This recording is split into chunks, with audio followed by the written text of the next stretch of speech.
தூய்மை பணியாளர்களின் போராட்டத்தை அடாவடியாக காவல்துறையை வைத்து கலைத்ததை அடுத்து தூய்மை பணியாளர்களுக்கு சிறப்பு திட்டங்கள் அறிவித்ததாக திமுக அரசு வெளியிட்ட அறிவிப்புகள் எல்லாமே ஏற்கனவே நடைமுறையில் இருக்கும் அறிவிப்புகள் என்பது வெளியாகி பரபரப்பை ஏற்படுத்தியுள்ளது.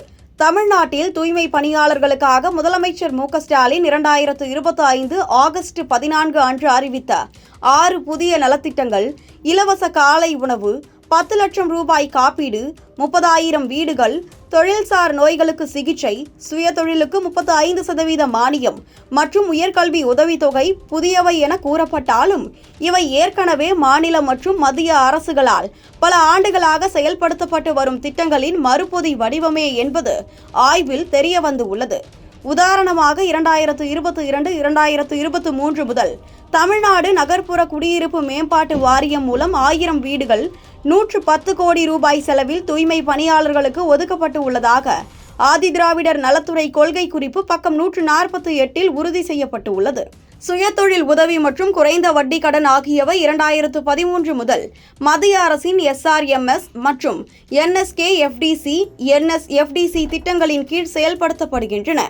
மரண நிவாரணமாக 10 முதல் 20 லட்சம் ரூபாய் வரை தேசிய தூய்மை பணியாளர் ஆணையம் NCSK மற்றும் மாநில அரசு 2014 முதல் வழங்கி வருவதாக ஆவணங்கள் காட்டுகின்றன. கல்வி உதவி என்பது பல சதாப்தங்களாக SC, ST, OBC மாணவர்களுக்கு வழங்கப்படும் பின் மாதிரி புலமை பரிசில் மற்றும் NSKFDC கல்வி கடன் திட்டங்களின் மறு அறிவிப்பாக உள்ளது.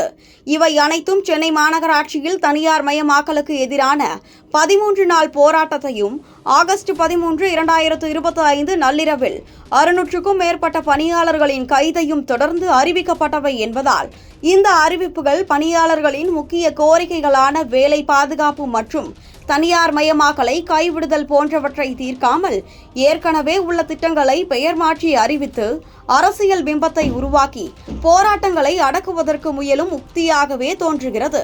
இதனால் அரசு வெளிப்படையான உரையாடல் மற்றும் நிரந்தர தீர்வுகளை வழங்க வேண்டிய அவசியம் உள்ளது.